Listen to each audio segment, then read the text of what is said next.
Hi, I'm Russ Jeffers from MobileBurn.com, and this week I've been reviewing the new HTC Salsa Facebook Android smartphone.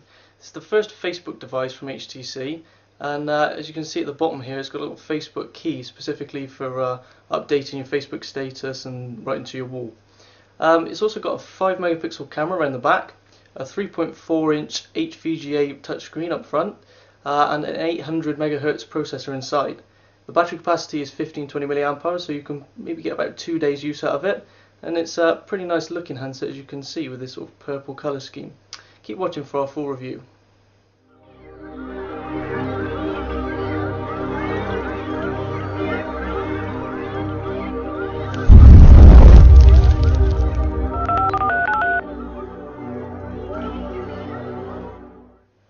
Right, so to start off with, I'm just going to show you through the hardware of the new Salsa.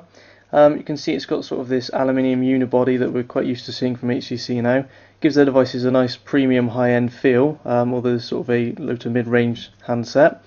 The plastic chin, as you can see, is separate from the metal body. So yeah, it is plastic rather than metal, this chin piece here, and it sort of slightly kinks forwards like many of HTC's Android devices do. They have sort of a kinked chin. Up front, we've got this 3.4-inch HVGA resolution display, full capacitive touchscreen. Just above that, we've got the forward-facing camera here, and there's also an ambient light and proximity sensor in the bezel. We've got the earpiece at the top there with a notification LED built into that as well. And then at the bottom we've got the usual 4 touch sensitive keys that you'll find on most Android devices, so the home button, the menu button, the back button and the search button. Under that we've got this hardware Facebook key. This is the sort of key most important part of the phone, because it just sort of allows you one-touch access to various Facebook functions such as posting to your wall. And also if, say, you're in the camera or the music player, there's an LED inside here which will actually illuminate and sort of let you know that you can use the Facebook key to post to Facebook. So for example, if you're in the camera, you take a photo and it'll start illuminating to tell you that you can upload that photo to Facebook. On the left side here we've got the volume rocker, sort of like a chromed finish to it. And beneath that we've got the micro USB port for charging and data. On the right side we've got the camera shutter button. Nice to see a proper hardware camera shutter button on a device. It seems to be quite rare these days that we get that. I'm not sure if it's quite focusing here. But it's a 2-stage shutter button, so you press it halfway to focus and then fully to actually take the photo. Up top here we've got the power key for sleeping and waking the display, and also turning the phone on and off. And also the 3.5mm headphone port for just connecting any sort of regular set of headphones. Again, we've got sort of this soft touch plastic part here, which is sort of split into 2 different colours, like a darker purple and a lighter purple. In the darker half we've got the speakerphone grill, and in the lighter half we've got the camera lens for the 5 megapixel autofocus camera, and the little LED flash next to it. The camera's not actually great, but we'll look into that in a minute, but it's probably adequate for updating sort of Facebook and stuff. Got the HTC logo again, sort of in a sort of a chromy finish there in the middle. And then this lower soft touch part which says with HTC Sense on it, which I'll just pop off now because this is where the battery is kept. I've got this little sort of plastic flap that opens up, and then we've got the SIM card here which slides in and out, the micro SD card port there, which I believe, just look in the box that we've got here that I'll show you in a minute, the card that came with it was actually a 2GB SanDisk card. I've got my own card in there now though. And then we've got the 1520 milliamp hour battery, so pretty decent sized battery. It's the same size as in the Sensation, but obviously this phone's got a slower, sort of less powerful processor and a smaller screen, so that battery power should last you a lot longer than it would in the Sensation. You typically get about 2 days of use out of that. This bottom cover is a bit fiddly because it's got this sort of little black overlap here which sometimes gets stuck on the outside, but got it on first time that I go, which is quite handy. So that's a quick look at the hardware. We'll move on now to the software. Right, so whilst we're waiting for the HTC Salsa to start up, I'll just show you quickly what we've got in the box with the handset. We've got this UK power adapter plug, and that goes actually onto the main part of the charger here. So as you see, that will just fit in. Get it the right way around, and it fits in, turns, and then sort of clips in. And you can see there's a regular USB port on the back there. And that's because it actually shares the data cable. So you can use a data cable to plug into a computer and sort of synchronize your device with your computer, or you can plug it into the charger here, and the other end goes into the micro USB port and allows you to charge it from any wall socket.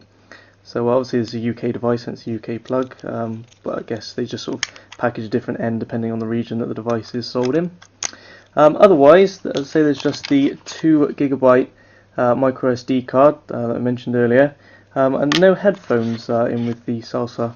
So I'm guessing perhaps they've stopped packaging them now with the devices, HTC, or at least they have for the review units. So the Salsa should just be starting up now, so we'll have a look at that. Okay, so just before I go into the software content of the phone, I'll just do a quick size comparison. We've got the original HTC Desire here. You can see the Salsa is quite a little bit smaller in the height, and roughly about the same thickness and the same width as well. Obviously it's just got a smaller screen and therefore is slightly smaller itself. So it's quite pocketable, nice size handset. Anyway, moving on to the software. If you're not familiar with HTC's Sense UI, this is one of the latest versions, HTC Sense 2.1, and of course that's running on top of Android Gingerbread 2.3.3. And it's overall quite snappy. I mean, the 800 MHz processor seems to be doing a good job, although admittedly there is a bit of lag sometimes. If there's a bit more animation on the screen, it can take a while. It can sort of stutter a little bit. But mostly it runs fine, as you can see. I mean, there's no real problems at all. Just to explain, basically with HTC Sense you get 7 home screens. You can see this little bar at the bottom here, just shows us where we are in those 7 home screens. So as I flick across you can see the little bar moves just to keep track of where we are. But if you ever get lost you can always pinch on the screen and that shows us all 7 screens at once. Then we can just hit the one we want and that'll take us to it. Also, no matter where you go in the screens, if you hit the home button you always come back to the center screen here. So center screen should be where you put on your most commonly used things, like we've got the clock here, and this new clock has Facebook updates underneath. I think it's Facebook and Twitter. Actually, you can see that's a Twitter update there. Also got this power bar here that I've put, so you can just change, power on and off the Wi-Fi and the Bluetooth and different things.